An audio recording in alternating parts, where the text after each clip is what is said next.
quem creu em nossa pregação. Assim começa a palavra no livro do profeta Isaías, capítulo 53. O profeta Isaías começa esta palavra com uma pergunta: quem creu em nossa pregação? De qual pregação o profeta Isaías está a falar? Então ele continua dizendo: e a quem foi revelado o braço de Javé? O que é essa história do braço de Javé? Braço de Javé é a pessoa de Jesus, é a revelação da pessoa de Jesus. Foi quando o profeta Isaías anunciava a respeito da vinda do nosso Senhor Jesus, da primeira vinda do nosso Senhor Jesus. Então a pergunta que persiste até hoje é precisamente essa: quem creu em nossa pregação? E a quem foi revelado, o braço de Javé? Quem recebeu essa revelação? Quem recebeu a revelação da pessoa de nosso Senhor Jesus? E ele continua a dizer: ele cresceu diante dele, ou seja, Jesus cresceu diante de Deus como um broto tenro, uma pessoa frágil, um ser humano delicado. Aqui está o aspecto humilde do nosso Senhor Jesus, a delicadeza do nosso Senhor Jesus, a figura delicada do nosso Senhor Jesus, e como uma raiz saída de uma terra árida e estéril, como uma raiz saída de uma terra árida, uma terra seca e estéril. Uma terra seca e estéril de quê?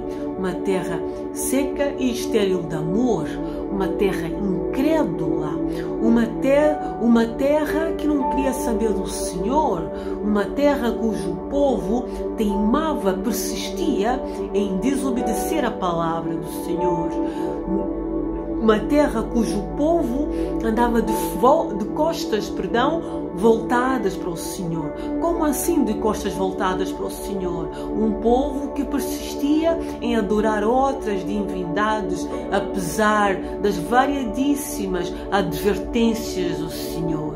O povo, por causa da cobiça, não é? A cobiça, os olhos querer aquilo que os outros também tinham. Aquele povo cobiçava a prosperidade de outros povos, de povos que adoravam falsas divindades. Então eles também, não é, por causa desse olhar cobiçoso, acabavam por se juntar àqueles povos e adorar aquelas divindades para também, não é, receberem aquela prosperidade, entre aspas, que aquele povo recebia. E assim ficavam de costas voltadas ao Senhor, viviam em desobediência, afastados de Deus, mortos espiritualmente, secos espiritualmente, uma terra árida e estéril, sem amor, sem a presença de Deus, sem vida espiritual.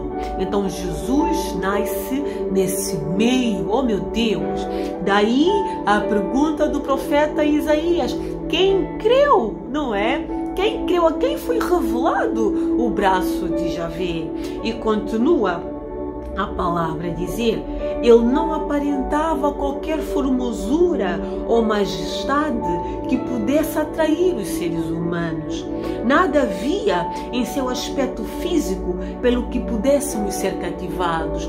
Ou seja, Jesus não apresentava aquela aparência que muito provavelmente o povo naquela altura estava à espera. As pessoas estavam à espera do Messias, se calhar com uma outra aparência, com um aspecto mais formoso, mais majestoso, não é? Mas a palavra nos revela o contrário. Nada havia em seu aspecto físico que pudesse atrair os seres humanos. Ou seja, a aparência de Jesus é uma aparência humilde, contrária àquela que o povo esperava. Daí muitos terem rejeitado Jesus. Como diz a palavra, pelo contrário, foi desprezado e rejeitado pelos homens. Viveu como homem de dores, experienciou todo o sofrimento, caminhou como alguém de quem os seus semelhantes escondem o rosto, foi menosprezado e nós não demos à sua pessoa importância alguma. Ninguém deu importância a Jesus, porque ele não tinha o aspecto físico que o povo estava à espera. Oh meu Deus, assim nasce o Messias, assim surge o Messias, o Salvador, o braço de Javé, uma aparência completamente contrária daquilo que estava à espera. Alguém com uma aparência muito humilde. Daí a pergunta: quem creu? A quem foi revelado o braço de Javé? Ele foi desprezado. Muitos voltaram as costas para Jesus, mas também muitos o seguiram. Não por causa da sua aparência, por causa da divindade que havia nele. Da divindade que ele próprio era. Ele era 100% homem, ele é 100% homem e 100% Deus. O que fazia Jesus atrair multidões não era o seu aspecto físico, era o poder que emanava dele, era o poder divino que emanava dele, era a divindade que jazia de Jesus. Ele é Filho de Deus, 100% homem, 100% Deus. Isso sim atraía multidões. Amém? E continua a palavra. E no entanto, suas dores eram nossas próprias enfermidades que ele carregava em seu ser. Sobre o seu corpo levou todas as nossas doenças. Contudo, nós o julgamos culpado e castigado por Deus, pela mão de Deus, ferido e torturado. Agora Isaías também vai descrever a pessoa de Jesus a quando da cruz no Calvário, o significado de todo o sofrimento que Jesus passou. Começa a revelar que as dores que ele passou, que ele viveu em seu corpo, que ele sofreu, não é? Eram as nossas próprias enfermidades que ele carregava em seu ser. Cada dor, agora imagina, para um pouco e pensa, cada dor que Jesus sofria naquele corpo eram as nossas enfermidades que ele carregava em seu ser. Imagina alguém desprezado, alguém rejeitado pelo povo, alguém com um aspecto humilde, que não aparentava nenhuma formosura nem majestade, sofredor, homem de dores, assim diz a palavra. No entanto, aquele sofrimento todo, aquelas dores, eram as nossas doenças, enfermidades que ele carregava em seu ser. Era a cura que ele estava a trazer, que ele estava a liberar para cada um de nós. Meu Deus, só Jesus, só alguém divino que pode aceitar, pode suportar passar por isso. Alguém com muito amor, alguém cujo coração transborda de amor, transborda de perdão. Meu Deus, que rio de amor transborda no coração de Deus. E segue a palavra dizendo: mas de fato ele foi transpassado por causa de nossas próprias culpas e transgressões, foi esmagado por conta de nossas iniquidades. O castigo que nos propiciou a paz caiu todo sobre ele, e mediante suas feridas nós fomos curados. Ou seja, ele não sofreu só para nos curar, ele sofreu também por causa de nossas iniquidades, transgressões. O castigo que nos propiciou a paz caiu todo sobre ele. O castigo que nos era devido, que nós merecíamos, caiu todo sobre Jesus. Vejam a dimensão do amor de Deus. Deus preferiu pegar naquilo que ele podia fazer contra aquele povo que teimava em desobedecê-lo, que teimava em adorá-lo, que teimava, em desonrá-lo, que teimava em rejeitá-lo, cujo coração era endurecido, cujo coração era obstinado para para praticar o que é mal aos olhos do Senhor. Atenção que isso inclui eu e você. Não é só o povo israelita naquele tempo, é todos nós. Deus ainda assim, ao invés de fazer cair sobre nós todo o castigo, toda a punição, Ele preferiu punir Jesus. O castigo que nos propiciou a paz caiu todo sobre Jesus. Ele foi esmagado, Ele foi torturado, Ele foi tido como culpado por causa de nossas iniquidades e transgressões. E segue dizendo a palavra: em verdade, todos nós, tal como ovelhas perdidas, andamos errantes. Cada ser humano tomou o seu próprio caminho e Javé fez cair sobre ele a iniquidade de todos nós. Ele foi maltratado, humilhado, torturado. Contudo, não abriu a sua boca. Agiu como um cordeiro levado ao matadouro.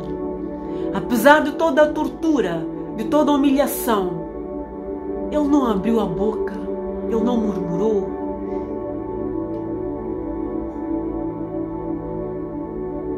Ele era uma ovelha calada, um cordeiro levado ao matadouro, como uma ovelha que permanece muda na presença dos seus tosqueadores. Ele não expressou nenhuma palavra. Por intermédio de julgamento tirano, ele foi preso. E quem pode falar dos seus descendentes? Pois ele foi ceifado da terra dos viventes. Por causa dos nossos erros, por causa dos erros do meu povo, ele foi golpeado. Deram-lhe uma sepultura com os ímpios e ficou com o rico na sua morte, embora jamais tivesse cometido injustiça, nem houvesse qualquer engano e verdade em sua boca. Apesar dele ser inocente, dele ser justo, verdadeiro, ele foi tido como culpado. Contudo, foi do propósito de Javé torturá-lo e fazê-lo passar por toda a dor. Foi do propósito de Deus torturá-lo. Foi do propósito de Deus fazê-lo passar por tudo que ele passou. E embora o Senhor o tenha feito como oferta pelo pecado da humanidade, Ele verá a sua posteridade, Ele verá a sua geração, Ele verá o resultado da sua obra, meu Deus, Ele verá os salvos, oh meu Deus, aleluia, prolongará os seus dias para sempre, oh meu Deus, e a vontade de Deus prosperará em suas mãos. Essa vontade de Deus em torturá-lo, em esmagá-lo, em fazê-lo passar por toda dor na cruz, prosperará em suas mãos. O que quer isso dizer? Deus verá o resultado, Deus verá a multidão de salvos, Deus verá a multidão de almas reconciliadas com Ele, Deus verá a multidão daqueles que Ele agora vai chamá-los de filhos. Oh meu Deus, esse é o resultado da cruz, da obra de Deus, a minha, a tua, a nossa salvação,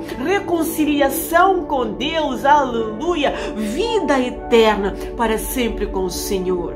E continua a dizer a palavra: logo depois do sofrimento, Ele contemplará o resultado da sua obra, o empenho de sua alma, e ficará satisfeito mediante a sua sabedoria.